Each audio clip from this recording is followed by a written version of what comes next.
Today we're going to go over everything that you need to bring on your listing appointment.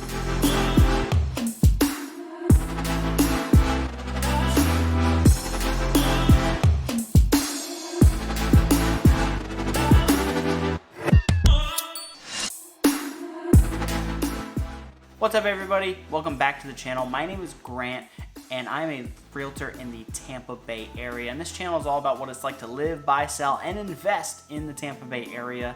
If any of that content sounds interesting, make sure you like and subscribe for more content just like this. Now let's get right into the video. So not only am I going to just tell you what you need to bring, I am actually prepping for a listing appointment right now, and I got the camera going. I'm gonna screen record on my laptop, and we're gonna get everything ready for my appointment in a couple hours. And I'm gonna talk through everything that I'm doing, the reason why I'm doing everything, and then by the end of it, you should have a very good general idea of everything that you'll need to bring on your listing appointment so you can make sure that you look the best that you possibly can when it comes to everything that you're bringing. And the main reason you wanna bring a bunch of stuff, it's really not to be all flashy and say, oh, I have a bunch of cool documents. It really doesn't matter. It's gonna come down to your salesmanship, your ability to connect with these people, but it is gonna help you follow a very easy flow of conversation if you put your documents in a very specific order, as well as it will help you answer any and all questions that your seller may have. So if you have a good listing presentation packet put together, you should be able to go through the entire packet, and by the end of it, there should be no questions left by the seller. And that's kind of what the packet will be there to help give you that guide. So then you'll be able to answer every single question the seller has before they even ask it. So let's get right into it. So I'm gonna record my screen right here, and we're gonna start fresh without anything open. So the first thing that I'm gonna do is open up the MLS and run the comps on the property. That is going to be the very first thing that I do. That's usually going to be the most time-consuming thing because it's probably one of the most important things is to be very knowledgeable of the area, and you don't necessarily have to be their next-door neighbor to be a professional of their specific neighborhood. That's when running the comps, you're going to get all of that information. So I'm going to look at first all of the active and pending properties. And when you're running comps, you're obviously going to want to only look at very similar style properties. So if we're looking at single family homes, we're going to look at other single family homes with similar square footage and style. And in this case, we're looking at a townhome in a community. So we're going to want to stick to all the townhomes right there, just within a mile at the fist. We can extend out if need to, if there's not enough data available. But usually you want to stick to the same community or as close as you possibly can. So in this case, there are not very many active properties available or pending properties. Not very much data available. So what I'm going to do is get rid of the pending data right here in this example. I'm going to extend this out very far so we can see what all of the active competition is looking like for all the townhomes in our area. And once we're able to have that conversation with the seller, that will give us a better idea of where we need to be at price-wise to make sure that we stand out among all of the competition right now, which there's not very many properties available right now in regards to townhomes in the area.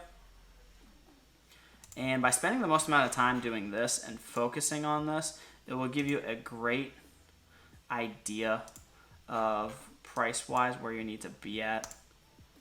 So, and once you gather all this data, right?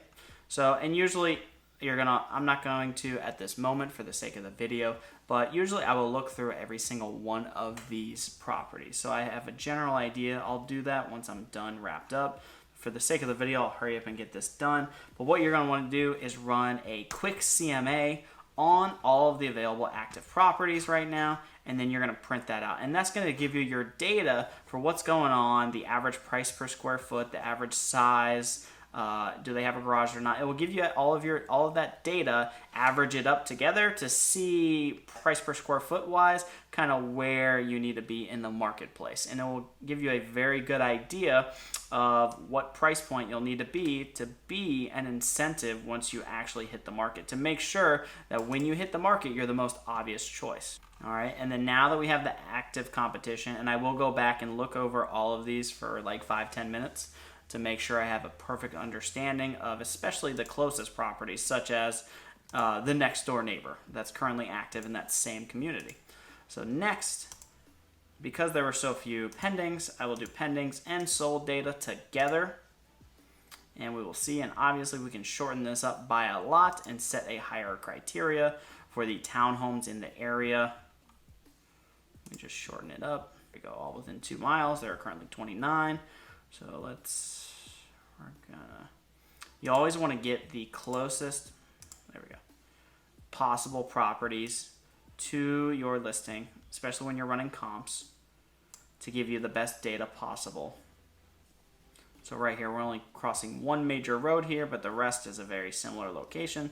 Currently, there's 10 total comps. And again, this is where you're going to want to spend the most time, making sure you study and understand every single detail before going on that appointment, to make sure so when you start talking about all this information, they think that you are a genius and you know everything about the market and especially about that specific neighborhood. So this is where you're going to want to spend the most time understanding and learning and focusing on before every appointment, so you understand everything about that neighborhood. So again, what we're going to do is run up a quick CMA real quick. It's going to gather up all of our data together, and we will be printing all of this out. So every document that I'm saving, we will be printing out and putting together in a little packet, which I'll show you once I put it together what it looks like overall. So now we got some of the comps together. So those were the comps. And then what I like to do on top of it for the sold and pending data is going to be putting together a little cloud CMA sheet. And in my MLS, a cloud CMA, what that will do is it will put all the data together into a very nice, pretty little packet for you, in which you can email, and it will look very professional, and it will show all of the numbers for the neighborhood, and you can send that to them before you go on the appointment so you can make it run smoother and they can have a good understanding of what we're about to talk about once we end up meeting. Again, I usually do this, and very rarely do they actually look at all the numbers, but it will make you look a lot more professional if you actually do it. So we'll run the cloud CMA, we type in the address. So however you do it, you don't have to actually do it the exact same way I do, but you're going to want to bring this general information. You somehow, some way need to bring the comps on the property in the area. So it doesn't need to be super complicated.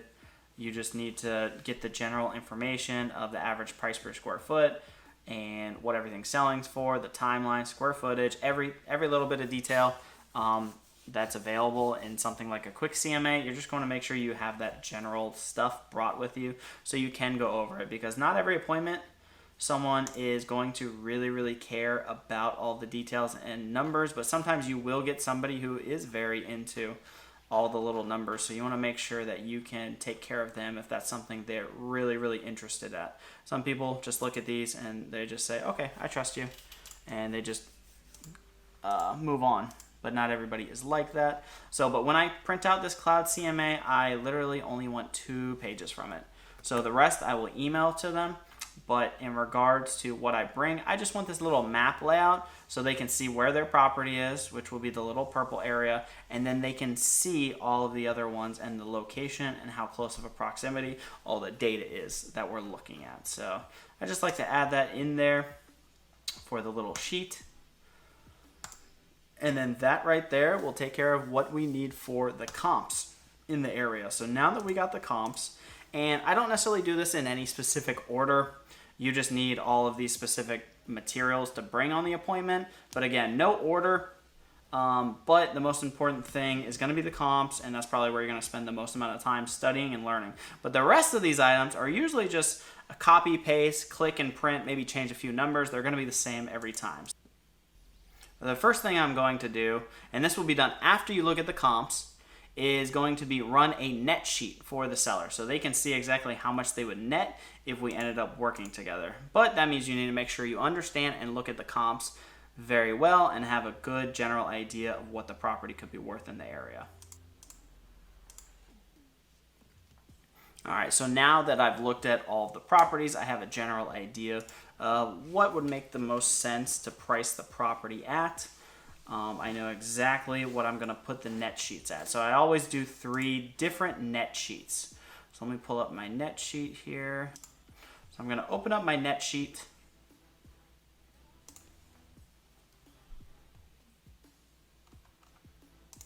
I'm going to fill out all the information. Set my closing date for just 30 days from when I meet them.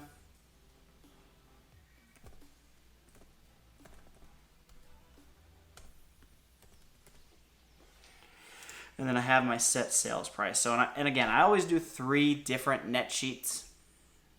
So I always do 3 different net sheets. I have the one that I believe that it will sell at, which for this case is going to be exactly $400,000. I leave the loan payoffs blank unless I specifically know how much it is beforehand, exactly how much that is. So I add in my commissions. I end up adding the estimates for all the title closing costs, transfer charges, recording fees, and any other fees. And then I just click estimate, and that will give me my direct estimate from the title company that I always work with. So it's almost exact. If we ended up selling it for $400K, this is almost exactly how much the seller would net in their pocket. So I'm gonna go ahead and save these PDFs, and once I'm all done, I will print everything out. So, and again, I always want to use 3 different ones. So I'm going to go just a little bit higher.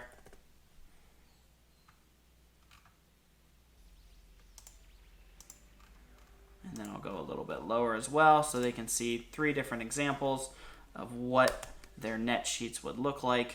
All right, so now that I have my net sheets together, and again, there's no specific order. I like to do the comps first, and then obviously you got to do the comps to know what price you're going to get for the property. So I'll do the comps, then I will do my net sheet, and then after that, I will usually just go ahead and start printing my items because that's mainly all the work that needs to be done. The only thing left else to do is going to be to print out my resume, which is pre-designed documents, which I'll show you. I'll scroll through what mine actually looks like. What I bring to the property. So we're going to go ahead and print that out. So this right here, this is what it looks like of my listing presentation, what I'll bring. So the stuff I did before is things I'll add within the packet. I'll add the comps. I'll add the net sheet. So once I add the comps, once I add the net sheet at the very end, I will also have the contracts as well. The standard listing agreement contracts, as well as the seller's disclosures and any HOA disclosures that I need. So in case they weren't aware and have never signed any contracts, I could quickly go through that with them so they could see what it looks like and have them sign on the spot if need be. Usually I won't actually have them sign the paper. I will just end up sending them the e-signature platform through Dotloop so they can sign it there. So then I don't have to actually have that paper. It's just more so there for an example so they can see what they would be signing. But this right here is what I have and I bring. And this really helps me stay organized when I'm having that conversation at the listing appointment and know exactly what order to keep the conversation in. Again, it doesn't always happen perfectly. People have questions, they want to jump around. You know, some people want to just get straight to the point. Sometimes it will only last 5 minutes. They'll want to know, how much is your price? What do you think I can sell it for? And, you know, how long do you think it would take for you to sell it? And some people just want to know that, and they'll give you the job right on the spot if you can answer those questions really fast. But this is my document that I'll bring. This is the front page. And then it has right here what we'll cover, and what I talk about is we're gonna go over the pricing strategy, then we're gonna break down the numbers, see how much you can net, and then we'll decide if it makes sense for us to work together or not. Does that sound fair? That's how the initial conversation will go. And again, what is this? It's just a cheat sheet of how you need to talk with the seller, right? So it's kind of a cheat sheet of how everything will go and how your listing appointment should go, because lots of times you should have a listing appointment script that you're trying to follow. And then again, here's just more questions right here, because people forget to ask all the time. You want to know what is their goal for selling, what are they looking at timeline wise, is it an option not to sell at all, because this is a big question, because this is going to let you know if they're a serious seller or not. If they say, if I can't get the price I want, I'll just stay, sometimes that's not going to be the best client, depending on the situation. And then this right here, what are the biggest concerns? Usually I'm just going to ask that. Usually they'll be like, I have no idea. I have no concerns. But usually you just want to know if they've worked with an agent before. What have you dealt with before to where you hated with them? Because a lot of times I work with expired listings. But this question is really just going to explain to you what they didn't like in their last agent if they had one before you. Which honestly, most of the time the answer is just going to be communication. And again, this is just some pretty pictures, gives you an idea. You can fill this out. This is a pricing strategy, so you can simplify it, so we can go through the numbers together. And then again, it's just going to be a lot of pieces of paper with a lot of information, and it's just general stuff. All this is just to look good. This is my value proposition, which is going to be my no-risk listing program. So the easy exit agreement, smart seller program, you can read through that, and then you can fill out what the commission is. And I have it set as this right here, because not every time will it be the same. So I do not have it set at a specific rate every single time. It's going to vary per the client and per the property itself. Then we can just look through this, fill it out. Marketing plan of action. Here's some marketing stuff right here, and we can go through it all. We barely really ever go through this all, but some clients are very, very interested in exactly what you do for the marketing. What have you done before? And they really want to look through the packet, and it's just going to vary. But you need to be prepared for every client that you have when you see them. You want to make sure that you can answer any question that you have, and then you have actual material for any type of question that they have, right? So here's some examples. These are all properties I've sold within the past year or two. Here's their photos, as well as the prices and the areas, right? This is all actually, this isn't made up. These are all homes in our area right here. So you want to have examples, right? And then here's a sheet from my Zillow page. Here's some screenshots from other YouTube videos where they can always go to YouTube to see what's going on, or my online pages. And this is just a pricing strategy sheet, so you could fill this out to simplify it even more. I don't. I just use the comps that I bring. But that's going to be essentially everything you bring. The only thing I didn't go over is the contracts. I'm not going to show you that. You're going to bring your standard FAR bar, because I'm in Florida, listing agreement, as well as any seller's disclosures. And that right there is going to be everything that I bring on a listing appointment to help me convert at a very high level. I'd say out of the last 10 appointments I've gone on, I think I've gotten maybe 8 out of 10 of them. I actually can't remember the last one I did not get. And again, the point is to not brag. And the reason I'm 8 for 10 is because I haven't been prospecting as much and meeting with expireds and for sale by owners.